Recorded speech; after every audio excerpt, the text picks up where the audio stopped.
Assalamualaikum warahmatullahi wabarakatuh. Baik, kita lanjutkan untuk mata kuliah analisis dan desain sistem. Untuk pertemuan ke-9 ini, materi kita adalah tentang pengenalan objek oriented. Sebenarnya mungkin bukan pengenalan lagi ya, jadi kita di pertemuan ini mereview kembali gitu.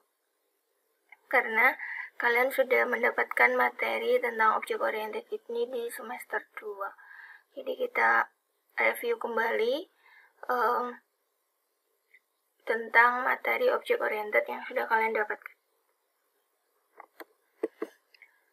Baik, di objek oriented tentunya kita akan mengenal beberapa istilah ini, diantaranya ada class, properties, object, dan juga method.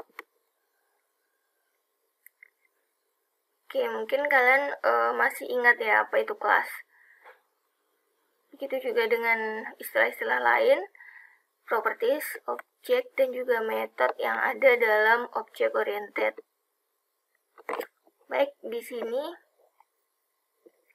di gambar ini kita bisa bilang ini adalah 4 objek dengan tipe kelasnya adalah kucing. Ya. Ini adalah objek dengan tipe kelasnya kucing. Dan di sini di gambar ini kita bisa bilang bahwa ini adalah banyak objek dengan tipe kelas mobil. Kita sebutnya banyak karena kita tidak bisa hitung ya ini jumlahnya berapa. Nah, kemudian kalau ditanya kelas itu sendiri itu apa? Di sini ada blueprint mobil dan di ini ada gambar mobil gitu. Dimana blueprintnya itu disebutnya adalah kelas dan mobilnya itu sendiri disebutnya adalah objek. Dari gambar di samping, kelas merupakan sketsa atau blueprint dari sebuah mobil. Jika secara detail terdiri dari roda, pintu, bodi, dan lain-lain. Berdasarkan uraian tersebut, kita dapat membuat sebuah mobil. Oleh karena itu, mobil disebut objek. Karena banyak mobil yang dapat dibuat dari sketsa tersebut, jika dianalogikan pada object-oriented programming, maka kita dapat membuat banyak objek dari suatu kelas. Selain itu, objek dapat dikatakan sebagai turunan dari suatu kelas. Jadi, tadi ada istilah kelas dan juga objek. Kelas itu adalah blueprintnya, ya. Untuk kasus mobil ini, kelas itu adalah blueprintnya, dan objek itu adalah mobilnya.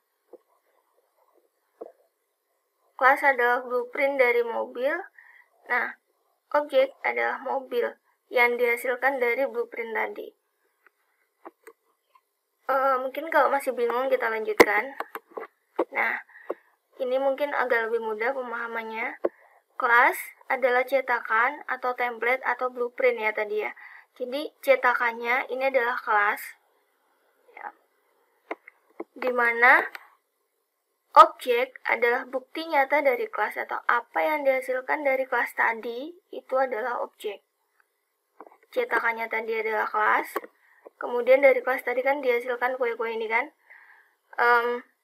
itu adalah objek. Tuh. Atau bisa juga kita sebut turunan dari kelas gitu, itu adalah objek.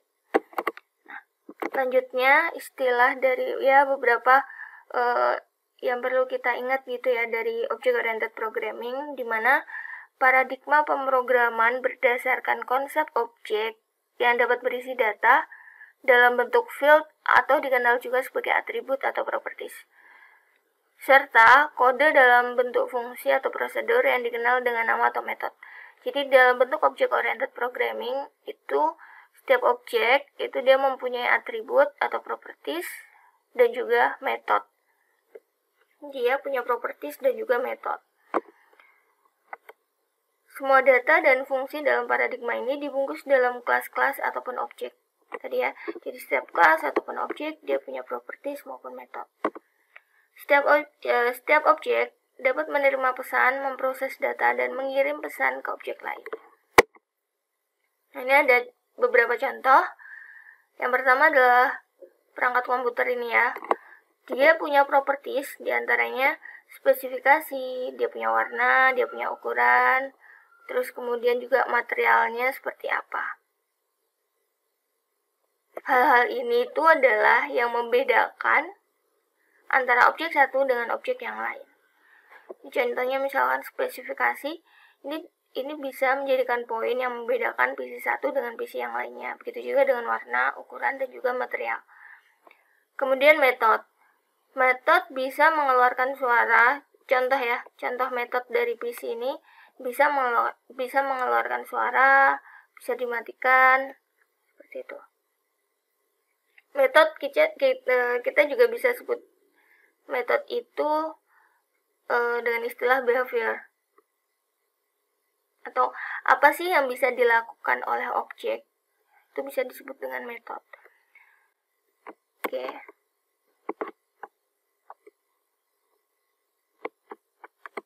Ini contohnya.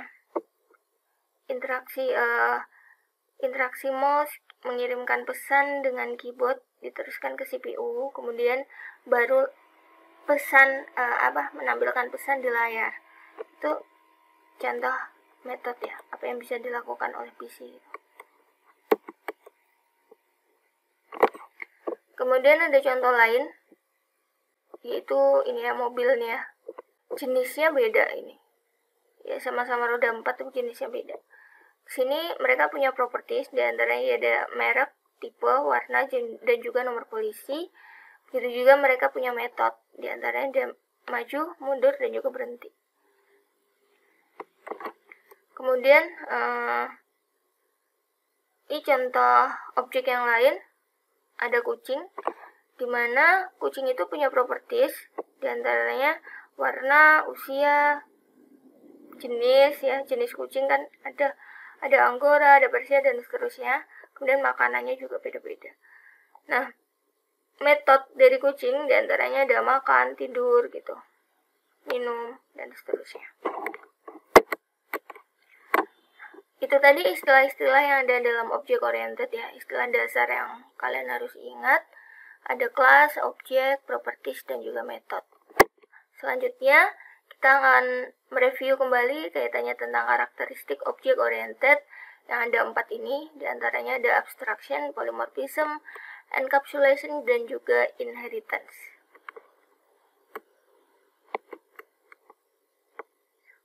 Yang pertama adalah inheritance. Jadi konsep object oriented programming itu sebenarnya dia berorientasi dalam dunia nyata. Nah, di dunia nyata sendiri kita tahu bahwa ada istilah parent sama child nih ya. Ada istilah orang tua, ada istilah anak, dan juga ada istilah warisan gitu, pewarisan gitu dalam dunia nyata. Dan itu diadopsi oleh object oriented programming ini gitu. Ya, orientasinya itu di dunia nyata. Di object oriented programming, di karakteristik yang inheritance, ini ada istilah parent class atau super class, atau juga disebut dengan kelas induk, dan juga ada istilah child class atau subclass, atau bisa juga disebut dengan kelas anak. Contoh dari inheritance, ada kelas kendaraan, kemudian kelas mobil, dan juga kelas motor. Di dalam gambar ini, yang menjadi parent class itu berarti adalah kelas kendaraan. Dan child class-nya adalah mobil dan juga motor ini. Dan mungkin masih bakal ada child class yang lain gitu ya. Kelas-kelas anak yang lain gitu. Misalkan di sini ada pesawat, kemudian di sini ada kapal kayak gitu. Itu jadi kelas anaknya. Nah, kelas induknya adalah kendaraan ini. Itu tadi contoh dari inheritance ya. Terus kemudian kenapa gitu ada istilah atau ada karakteristik OOP yang disebut inheritance. Jadi tujuannya itu sebenarnya semuanya itu adalah untuk menghemat baris program gitu ya. Kalau di konsep inheritance, child class itu dia bisa mengakses atribut dan juga metode dari kelas induknya. Jadi kita nggak perlu nulis berulang-ulang codingannya seperti itu.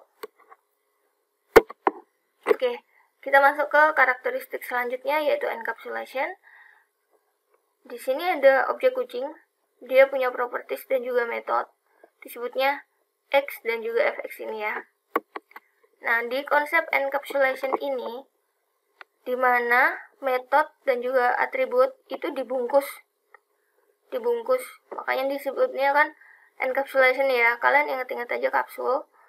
Kalau kalian mungkin pernah buka kapsul, kan di dalamnya itu sebenarnya kapsul itu untuk membungkus serbuk yang ada di dalamnya ya. Jadi intinya saya pernah buka itu dalamnya adalah serbuk dan itu dibungkus sama kapsul ini. Begitu juga dengan karakteristik encapsulation dalam object oriented programming, di mana metode sama atribut itu dibungkus dalam bentuk kapsul ini ya, untuk melindungi si kelas itu. Jadi atribut dan metodenya itu nanti nggak sembarang bisa diakses. Intinya nggak bisa sembarangan diakses oleh objek ataupun kelas lain. Ya. Suatu cara yang digunakan untuk menyembunyikan informasi pada suatu kelas. Nah, untuk menyembunyikannya itu, makanya karena tadi terbungkus seperti itu ya, untuk mengaksesnya itu dia perlu beberapa hak akses ini. Dia perlu hak akses. Di antaranya ada public, private, dan juga protected. Nah, mungkin di codingan Java kalian pernah atau udah nggak asing lagi dengan hak akses ini. Ada public, private, dan juga protected. Jadi konsepnya encapsulation itu seperti itu. Atribut dan juga metodenya dibungkus.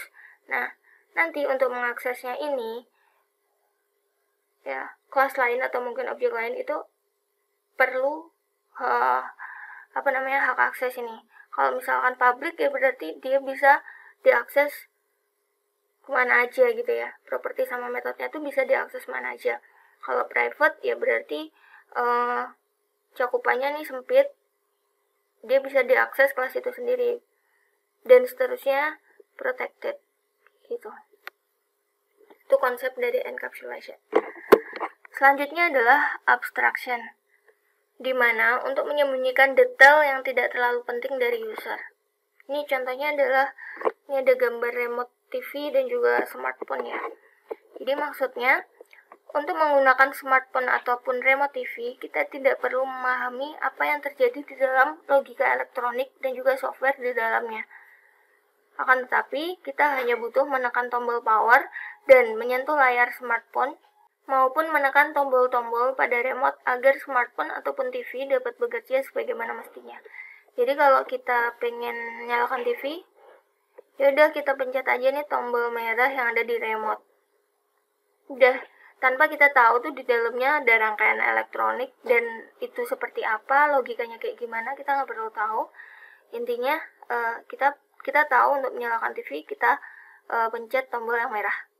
Ataupun yang smartphone, misalkan kita mau gunakan aplikasi, misalkan Gojek, kita mau pesan motor gitu ya, kita mau pergi ke suatu tempat, misalkan ya udah kita tinggal klik-klik aja button yang ada di situ tanpa kita harus tahu di situ bahasa pemrogramannya gimana, logika codingannya kayak gimana, kita nggak perlu tahu. Nah, itu yang dimaksud dengan abstraction. Prinsip untuk merepresentasikan dunia nyata yang kompleks menjadi suatu model yang sederhana dengan mengabaikan aspek-aspek lain yang tidak sesuai dengan permasalahan. Oke, lanjutnya polymorphism. Dari istilah katanya, poly adalah banyak, morphism adalah bentuk.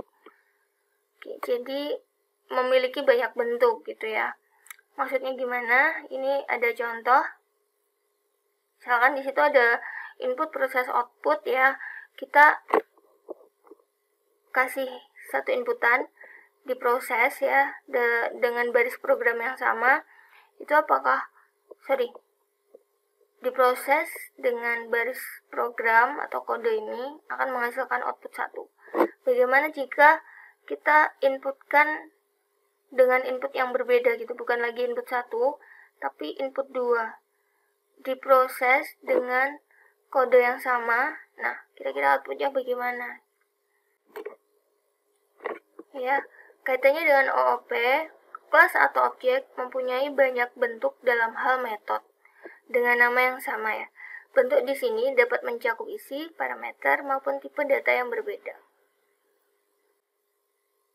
Contohnya ada metode overloading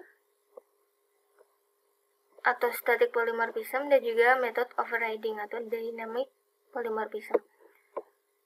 Kalau metode overloading itu identik dengan nama metode yang sama dengan metode lain pada suatu kelas, tetapi parameternya yang berbeda. Kalau metode overriding menulis kembali metode dengan sama persis mulai dari nama metode, isi, dan mengimplementasikan kembali ke subkelasnya. Ini langsung ke codingan ya, biasanya kalau di sini nanti terlihat sama, yaitu ketika kalian ngoding. Kemudian lanjutnya, apa sih perbedaan dari object oriented programming dan juga procedural programming? Procedural programming itu yang sudah kalian pelajari di sebelum UTS. Nah, kita sebut pemrograman terstruktur ya. Di antaranya, yang terstruktur itu menggunakan rancangan pendekatan dari atas ke bawah atau top down. Kalian di sini mungkin sambil mengingat ketika kalian membuat DFD. Jadi DFD itu kan yang harus dibuat pertama kali adalah yang level 0 ya, atau diagram konteks. Bukan yang detailnya atau level 2-nya seperti itu. Jadi kalian pertama kali yang perlu dibuat adalah diagram konteks, di mana konteks itu tuh masih menggambarkan sistem secara global. Kita tidak tahu prosesnya apa aja, kita juga nggak tahu di dalamnya itu ada penyimpanan apa saja. Nah, itu cocok gitu dengan istilah ini. Jadi dibuat dari atas dulu, kemudian di breakdown ya nanti ya, dari atas ke bawah. Itu cirinya dari yang terstruktur. Masalah yang besar di breakdown menjadi masalah-masalah yang kecil, kemudian masalah yang kecil di breakdown lagi menjadi yang lebih kecil. Gitu. Itu konsepnya dari terstruktur. Jadi kita mulai dari bikin level 0-nya dulu, di mana kita masih menceritakan ya sistemnya itu masih secara global. Kita breakdown jadi level 1, di mana level 1 kita udah tahu tuh prosesnya apa aja, penyimpanannya apa kita udah tahu. Nah, proses-proses yang ada di level 1 ketika perlu di breakdown lagi gitu ya, didetailkan lagi, kita buat yang level 2 dan seterusnya. Itu ciri dari yang terstruktur, di mana data dan fungsi itu dibagi menjadi terpisah ya. Data dan fungsinya itu dipisahkan. Itu kalau yang terstruktur. Kalian tahu kan di situ ada di level 1 itu ada data store, ada proses, itu terpisah. Kemudian bahasa pemrograman terstruktur diantaranya ada COBOL, Fortran, Basic, Pascal, C, dan juga C++. Kalau C itu belum object oriented, tapi kalau C++ itu dia bisa objek dan bisa juga tidak. Nah, kemudian bedanya dengan yang object oriented programming seperti apa? Kalau yang tadi kan data dan fungsinya kan dipisah ya kalau yang terstruktur. Tapi kalau yang object oriented programming ini, metode dan juga propertiesnya, atau kita bisa sebut data dan fungsinya atau metodenya itu dibungkus dalam satu objek atau kelas. Makanya encapsulation itu adalah karakteristik yang bisa ditemukan dalam object oriented programming, bukan yang terstruktur. Jadi sangat beda sekali antara terstruktur dan juga object oriented programming. Ya, salah satu konsep OOP yang paling penting dalam membungkus prosedur dan juga data ini ya, data kita bisa juga sebut properties, kemudian fungsi kita bisa juga sebut dengan metode, itu menjadi satu objek. Konsep ini disebut dengan encapsulation. Jadi encapsulation ini hanya ada di object oriented programming, nggak ada di terstruktur. Kalau terstruktur, data dan juga metode itu, atau kita sebutnya fungsi gitu ya, itu dipisah. Oke, kemudian Ya, sekali lagi, kalau object oriented programming itu dia memodelkan objek yang ada di dunia nyata ke dalam software, ya, atau dalam bahasa pemrograman. Nah, intinya konsepnya OOP itu dia mengadopsi dari dunia nyata ini. Kemudian bahasa pemrograman yang dipakai untuk OOP diantaranya ada C++, ada Visual Basic, ada VB.NET, ada Java, dan juga ada PHP. Dimana PHP ini dia bisa OP, bisa juga tidak. Nah, kalian sambil ingat-ingat kembali untuk proyek atau tugas besar kalian, nanti kalau misalkan itu beneran di-develop gitu ya. Ini kan kebetulan kalian tugasnya cuman hanya sampai mendesain. Kalau misalkan itu dilakukan coding gitu ya, mendevelop beneran, itu kira-kira pakai bahasa apa? Nah, dari situ mungkin kalian nanti bisa menganalisis ini kira-kira terstruktur atau berbasis objek. Kalau misalkan terstruktur, ya kalian pemodelannya pakai yang di FD, level 0, level 1, kamus data, dan seterusnya itu. Kalau misalkan pakai object oriented, ya berarti nanti kalian bikin yang mulai use case, class diagram, sequence diagram, yang kayak gitu. Nah, itu akan disampaikan di pertemuan selanjutnya. Jadi, untuk pemodelannya cukup pilih salah satu saja, mau terstruktur ataupun yang berbasis objek. Nah, ini ada keuntungan diantaranya menggunakan objek oriented ya. Yang pertama adalah meningkatkan produktivitas. Kenapa dibilang meningkatkan produktivitas? Karena kita itu bisa gunakan kembali gitu. Kita bisa gunakan kembali misalkan objek atau kelas yang sudah pernah dibuat. Makanya di sini sebutnya reusable ya. Kita nggak mau benar-benar mulai lagi dari nol gitu, enggak. Tapi kita bisa gunakan objek ataupun kelas yang mungkin sudah didefinisikan di proyek sebelumnya, kayak gitu. Kemudian poin kedua adanya kecepatan pengembangan. Karena asumsinya tadi kita kita bisa nggak buat dari nol gitu, karena kita bisa memanfaatkan dokumen di pengembangan sebelumnya. Kita bisa cek tuh kelas ataupun objek yang sudah didefinisikan di proyek sebelumnya. Nah, itu bisa mempercepat gitu, diasumsikan bisa mempercepat pengembangan.